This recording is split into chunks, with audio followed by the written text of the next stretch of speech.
আসসালামু আলাইকুম। আমি কানিজ আক্তার, সবাইকে ওয়েলকাম জানাচ্ছি আমার ফেসবুক পেজ এবং ইউটিউব চ্যানেলে। এতদিন যাবৎ আমি কোনো ভিডিও মেক করিনি, কারণ আমার মন ভালো ছিল না। আমার ঝিলমিল সুনসুনি আমাদেরকে ছেড়ে 10ই মে চলে গেছে। এর ভিডিওগুলো আমি শেয়ার করেছি ফেসবুক পেজ এবং ইউটিউব চ্যানেলে। কেন হঠাৎ করে ঝিলমিল চলে গেল এইভাবে, তারপর থেকে আমি কোনো ভিডিও মেক করিনি। এখন আমি আমার বাগানে কিছু স্পিনাচ শাক হয়েছে, সেগুলোকে উঠাবো। এগুলো আজ উঠাই কাল উঠাই করতে করতে উঠানো হয়নি। তার মধ্যে তো ঝিলমিল হঠাৎ করে এরকম করে চলে গেল। এরপর আমার মন ভালো ছিল না, তাই আর উঠানো হয়নি। আর আমার বাগানে কিন্তু গোলাপ ফোটা শুরু হয়েছে। এই যে এই যে এই যে আরও ছোট ছোট কলি আছে। আমার ঝিলমিল সুনসুনি কিন্তু গোলাপ ফুল খুব পছন্দ করে।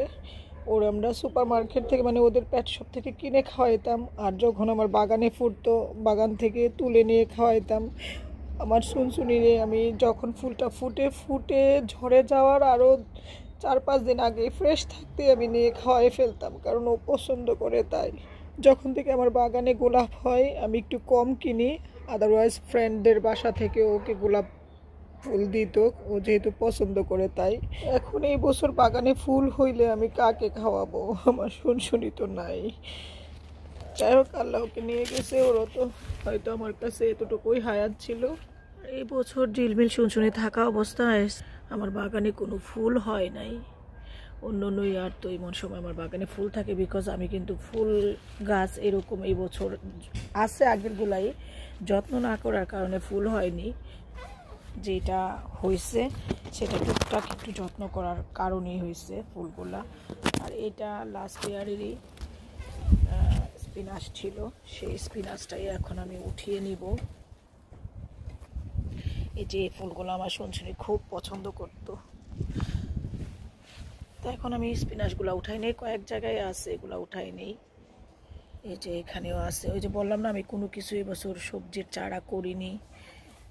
এই যে এখানেও আছে স্পিনাচ কিছু, এগুলো উঠাবো। তারপরে এখানেও আছে, এগুলো আগের বছরেরই, উঠানো হয় নাই। এগুলো শীতেও মারা যায় না, শীতেও হয়। আর আমার সুনসুনি কিন্তু স্পিনাচ খায়, বেশি খাওয়ানো যায় না, অল্প।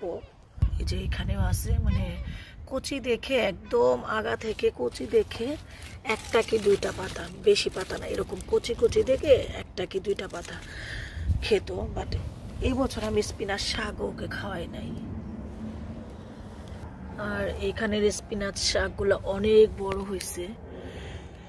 আর এখানে এই শাকগুলো এত হেলদি হওয়ার কারণও আছে। লাস্ট ইয়ারের গাছ বললাম না আমার ঝিলমিলি, ওদের পটি তো অনেক হেলদি। এগুলা কিনে এনে কম্পোস্ট দিতে হয়। তো ঝিলমিল রিমঝিম যেহেতু 2জন ছিল, আমার অনেক হইতো পু। এগুলাকে আমি কম্পোস্ট করার জন্য প্রত্যেক বছরই রেডি করতাম। ঝিলমিল তো আমার বাসায় 2.5 বছরেরও বেশি ছিল, কম্পোস্ট করার জন্য রেডি করতাম। এবছর কোনো কিছুই করিনি। তো এখন আমি শাকগুলাকে উঠিয়ে নিই।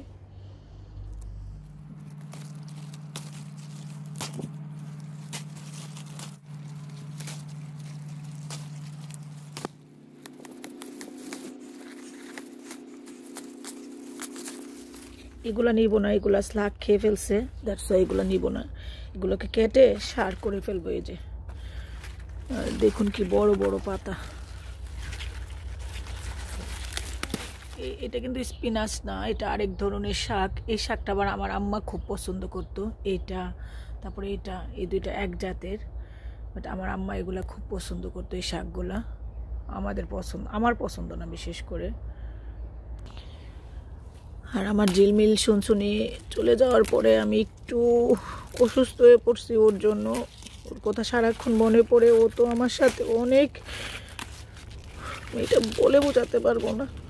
তারপর আমার ফ্যামিলি থেকে বলতেছে যে তুমি আবার আগের মতো ভিডিও মেক করো, ব্যস্ত হো, তাহলে ওর কথা কম মনে হবে।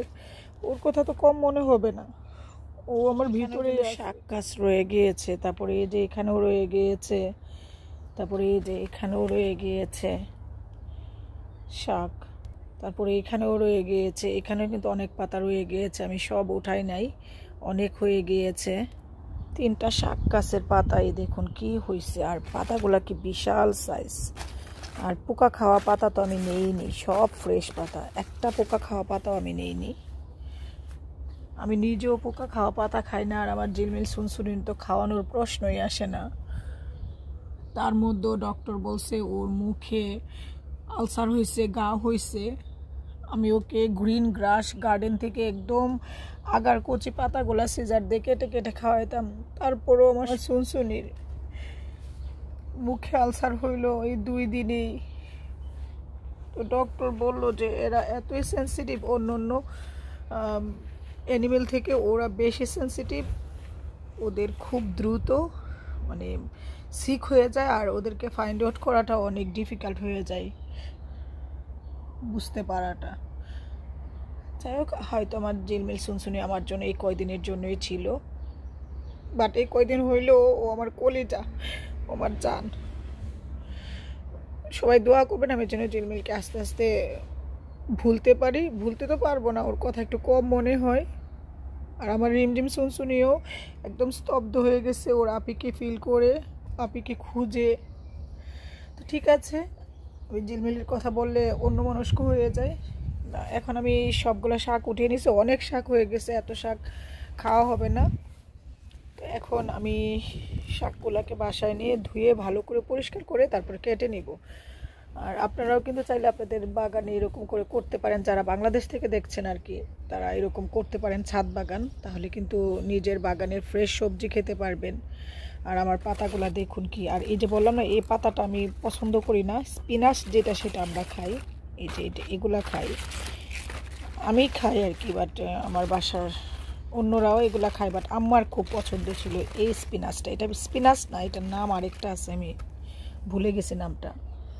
বাট এই পাতার যেটা মানে এই শাকটা কিন্তু মাংস দিয়ে বেশি মজা হয় খেতে।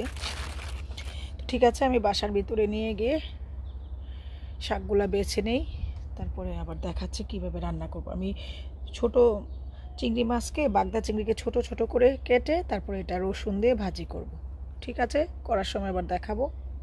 এখন শাকগুলাকে ভালো করে ধুয়ে পরিষ্কার করে কেটে নিয়েছি, আর চিংড়ি মাছ দিয়ে ভাজি করার জন্য এখানে আমি 10-12টা বাগদা চিংড়িকে ভালো করে ওর শ্যালটাকে ফেলে দিয়ে ছোট ছোট করে কেটে নিয়েছি। আর শাকের সাথে মরিচ দিয়ে খাওয়ার জন্য আমি কিছু লাল শুকনো মরিচ তেলে ভেজে নিয়েছি। তারপরে আমি রসুন আর পেঁয়াজটাকে ভেজে নিয়ে চিংড়ি মাছটাকে দিয়ে সামান্য পরিমাণ লবণ দিয়ে চিংড়ি মাছটা ভেজে নিয়ে তারপরে আমি এর মধ্যে আগে থেকে কেটে ধুয়ে রাখা শাকগুলাকে দিয়ে দিলাম। তার উপরে কিছু কাঁচামরিচ দিয়ে দিলাম। শাক এবং কাঁচামরিচ ভালো করে সিদ্ধ হওয়া পর্যন্ত রান্না করে নিয়েছি। আমার বাগানের শাক আজকে তুলেছি, তাই আপনাদের সাথে একটু শেয়ার করলাম। এরকম করে আপনারা শাক ভাজি খেতে পারেন।